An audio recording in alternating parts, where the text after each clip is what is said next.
Happy Labor Day weekend. I'm Charlie Sykes. Sunday Insight starts right now.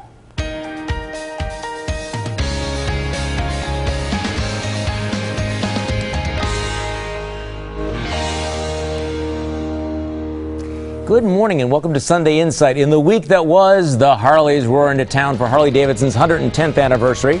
The Green Bay Packers lose their final preseason game to the Chiefs, but hey, it's just preseason, right? The 49ers are up next when they play for real.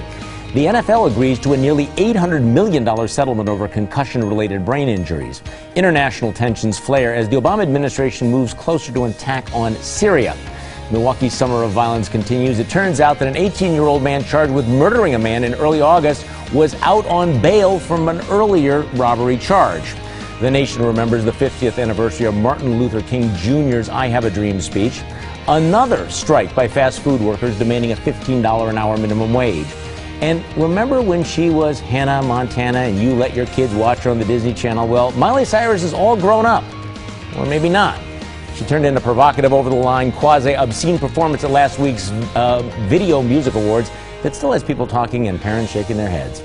But we start with the big question on Governor Scott Walker's desk. Will he approve an $800 million casino in Kenosha? The stakes are huge. A Kenosha casino could create more than 3,000 jobs and generate tens of millions of dollars in new tax revenue. The federal government has given preliminary approval to the Menominee Tribe's proposal to open the huge casino and entertainment center, and under the law, it's now up to Walker to approve or reject the proposal.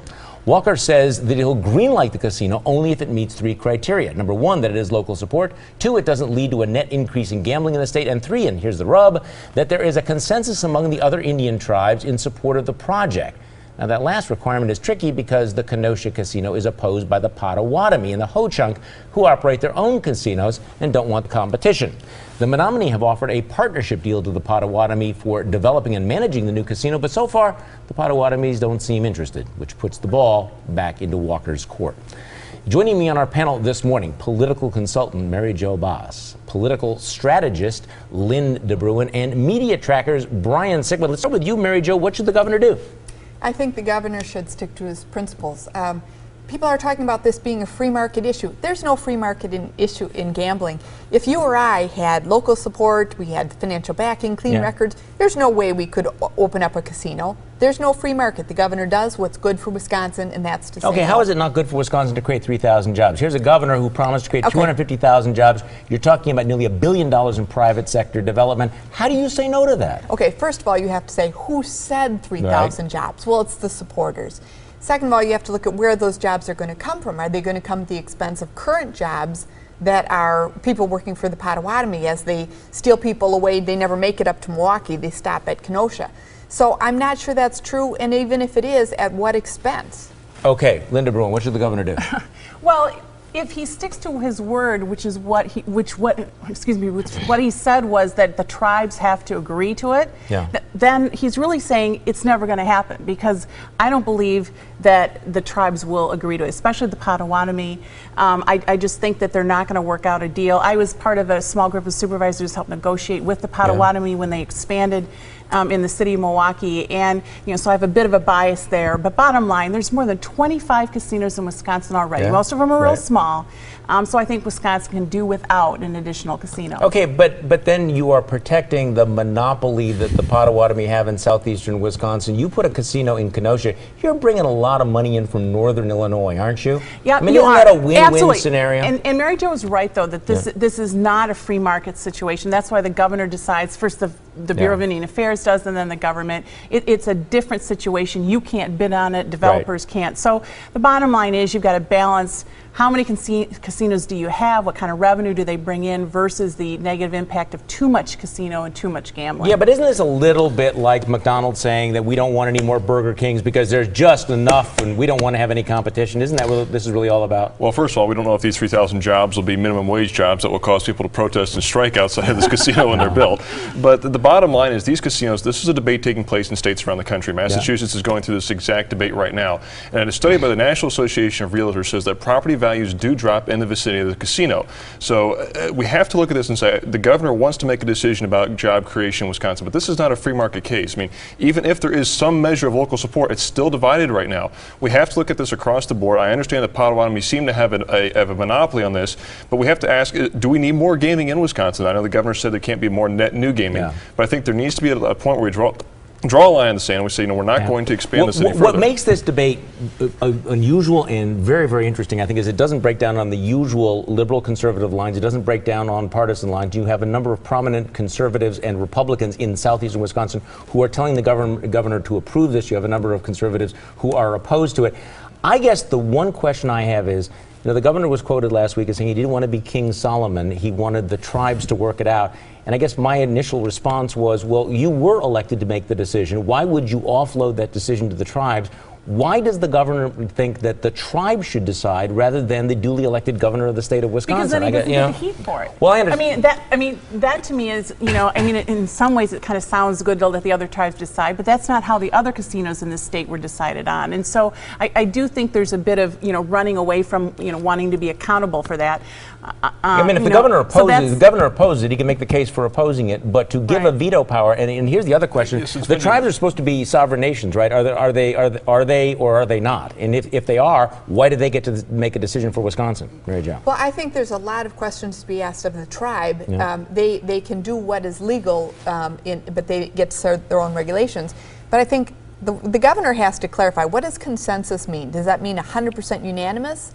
Or does it mean the majority? There's a lot of questions he still needs to talk about. Okay, what has your glass half full and what has your glass half empty this week? Let's go around the table. Mary Jo. My glass is half full because the 50th anniversary celebration of Martin Luther King's I Have a Dream speech was both inspiring and uplifting.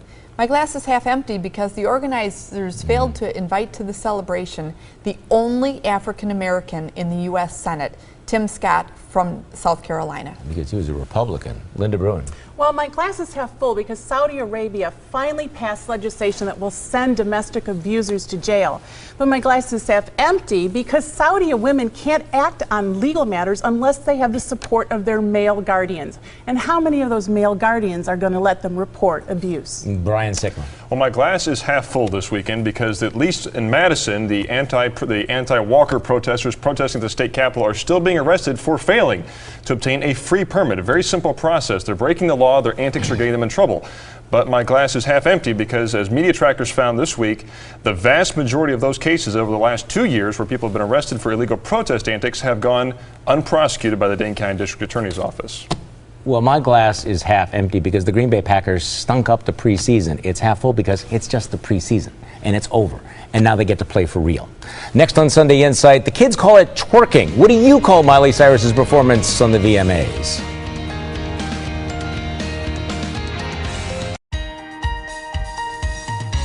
Is this what her daddy had in mind? Even celebrities were taken aback by Miley Cyrus's bizarre, over-the-top, hyper-sexualized performance at last week's Video Music Awards. And it didn't help that Cyrus is a former child star who was idolized by millions of young girls who knew her as Hannah Montana.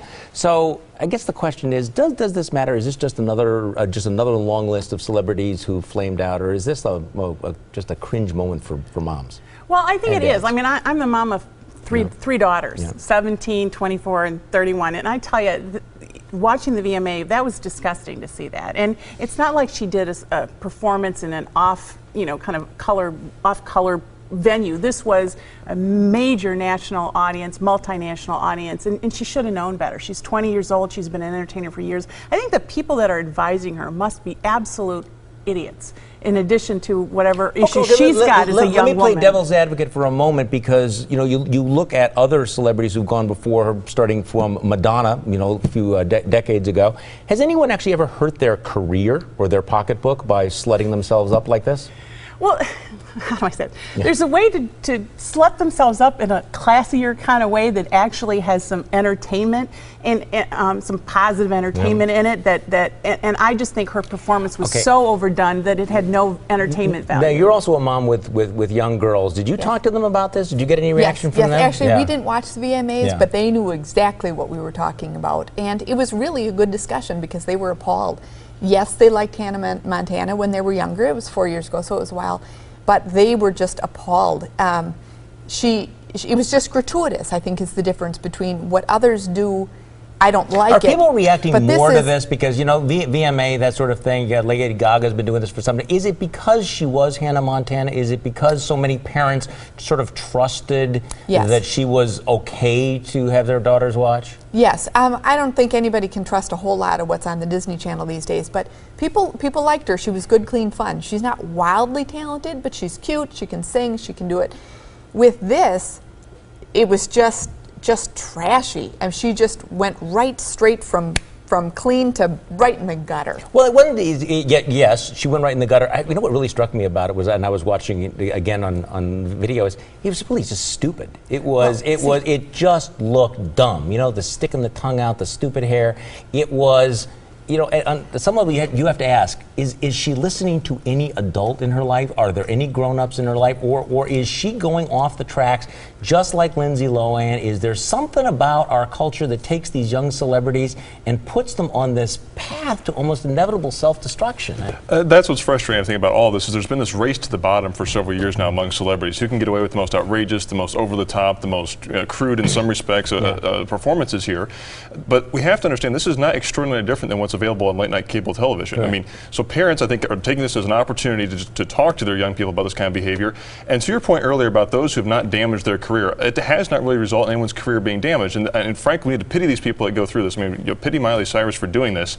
But it would be, I think, wise for consumers and for parents to sit down and say, are we going to choose to support these people and this type of activity with our dollars, with our spending? Is this something we really should be endorsing? Yeah, I think the scary thing about this, though, is that I don't think this is going to end well. Given the fact that she's been, singing and talking about drug use, etc. She's only 20 years, and it's difficult to say who do you blame for this, but you do have to ask, where are the parents, where are the grown-ups in all of this? And you remember back in 2008 when she posed with her father, Billy Ray Cyrus, for Vanity Fair magazine, and a lot of people at the time, talked about, why are you hypersexualizing this 15-year-old girl? Are you sending the wrong message?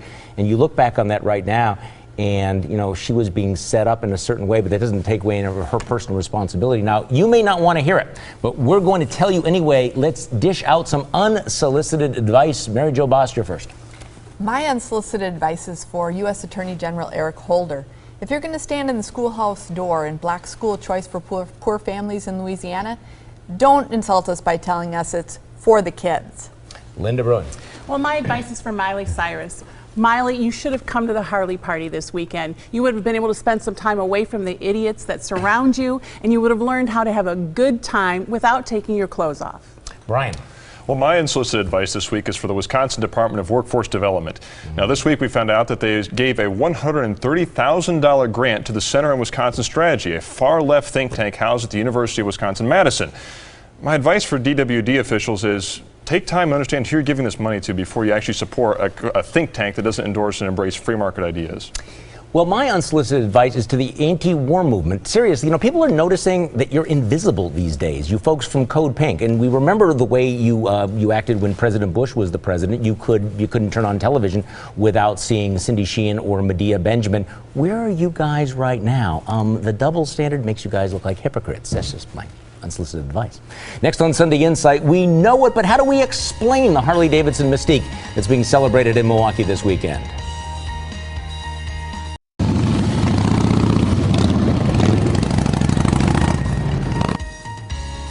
You can hear them roar. A giant, extraordinary gathering of the bikes comes to Milwaukee to celebrate a lifestyle, a motorcycle, a community, and an iconic Milwaukee business. Now, any other company would kill to have the kind of brand loyalty that Harley-Davidson enjoys, but this sort of thing can't be drawn up in any marketing plan. Now, I don't want to take this for granted. What is the Harley mystique, Brian Sickma, and how do you explain it? Well, first of all, I think it's a testament to American ingenuity because the motorcycle comes out as this unique way to travel. It's very personal, very individual. I mean, this is not a collective way of travel. It's the bane of mass transit proponents everywhere because you can jump on this thing and go anywhere you want to go. And that, I think the open road, the idea of there being freedom and independence in that, it's a kind of this industrial symbol it's just full-throated. Of course, they even have that in the pipes and the way they sound. So it's kind of this American tradition type thing that's been developed. Okay. I would add to that the fact that Harley Davidson has had over the years an excellent business team, because you don't get to be this kind of brand name and create this massive of a niche that's where people are so loyal unless you know how to run a business, you know how to sell your product. But who else does this? I mean, I know that there are Corvette cars, gatherings, but there's nothing remotely like this. We have hundreds of thousands of people come from all over the world. Yeah, but there's also Kawasaki motorcycles. There's other motorcycles that could have tried to do this as well, and I think there's Kawasaki's not going to get this kind of a turnout. Right, there's a major plus to how Harley Davidson has run their business, how they set up their market, how they help shape that market. Well, I think it's excellent business sense, plus all the things that Brian said. All the stars came together. I think with Harley, you have two uniquely American things: freedom and camaraderie. Those are very American. You don't get them in Kawasaki. And you have people getting together for the camaraderie, the freedom. And all you got to do is buy a bike to join the club, or even dress the part. Part of the story that's so interesting is that this is a company that almost died back in the 1980s. I mean, it had to be revived, and it had a very, very sketchy reputation. I mean, there was a time when people thought the bikers were the bad guys. You had a group of a dozen bikers go into town, you'd hide the women and the children, and now you have doctors, lawyers, you have opticians, and this thing is very, very mainstream.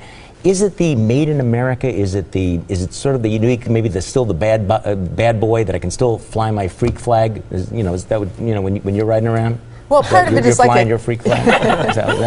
Part of it is the sort of country club thing. It's oh no! This is not a country club thing. No. Seriously, I meant the price is a little higher. Right. You got to be able to afford to get in. So you have some and you have a clientele that's getting a little older. The people who have grown up with Harleys are getting a little older, a little more money. They're a little more stable people. And they just want to enjoy life. They know their market share. I mean, I think that's what Harley did. They understood. They had to reinvent themselves at one point, but they know the customer. They know what drives that customer, and they know how to build a brand that appeals to everything. Exactly, about that. And that's why I said on the radio last week that this is a celebration of capitalism. This is a celebration of the innovation, the dynamism of the free market. You had a company that knew its customer base, but knew that it needed to compete, that it knew it needed to create a unique product for its customers using, American workers, American designers, who came up with something that people would choose to buy because, no government bureaucrat designed that bike, and nobody who bought that bike was mandated to purchase it. They all made an individual choice. This is American business at its best. So is what they said this week the same thing as what you heard? Let's go around the table. Mary Jo Boss. Democrat state spokesman Michael Tate said this week that if Mary Burke gets into the race, she'll be the instant front runner and a very difficult candidate for Scott Walker. What I heard was the Democrat kingmakers have spoken. Mary Burke will be the gubernatorial candidate. No others need apply. Linda Bruin.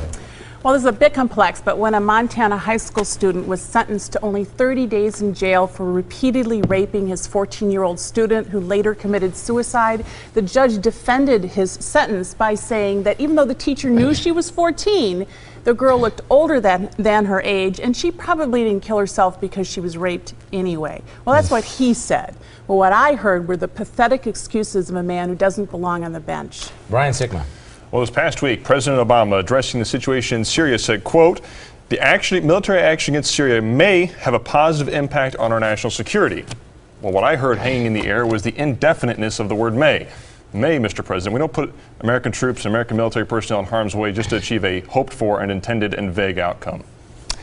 Well, Martin Luther King Jr. said that he looked forward to the day when his children will be judged not by the color of their skin, but by the content of their character. What I heard was President Obama say that if he had a son, he would look like Trayvon Martin.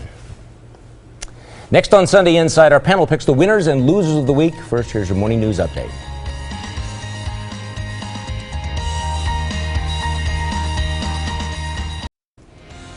It's time for our panel to pick the winners and losers of the week. Mary Jo Boss, you get to go first. My winner of the week is the senator who pledged as president never to use military force without congressional approval, except in self-defense. Wait, that wasn't this week. That was that senator was the presidential candidate Barack Obama in 2007. So I guess I'll go to my loser of the week. President Obama, who is threatening military force in Syria without first making his case to the American people or Congress. Linda Bruin. Well, my winners have to be Harley Davidson and the 150,000 or so fans who rode into Milwaukee this weekend. These people know how to have a good time, and Harley knows how to throw a party. My loser is Nadal Hassan, who was sentenced to death for his shooting rampage at Fort Hood. Hassan killed 13 soldiers, including a pregnant woman who begged for her baby's life. He claims he is a religious martyr, but Hassan probably won't receive heavenly rewards, for God thinks poorly of those who murder in his name. Brian Sickla. Well, my winner this week is Staff Sergeant Ty Carter, an American soldier and an American hero. This week, Carter was awarded the Congressional Medal of Honor for heroically defending his fellow soldiers for 13 hours from a Taliban ambush in Afghanistan in 2009. My loser this week is President Obama, who continues to dither and blunder on Syria. The president has said he is willing to go it alone, but will the president listen to the 80% of Americans and do the right thing and ask Congress to weigh in before he makes a decision to go to war?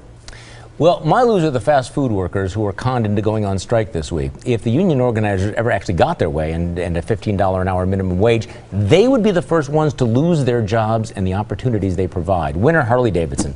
Wherever you go this weekend, you can hear the roar, and that's the sound of success, innovation, quality, loyalty, and a celebration of the free market. Congratulations. Thanks for joining us. Join me for my radio show Monday morning on News Radio 620 WTMJ from 8:30 until noon. Have a great Labor Day weekend.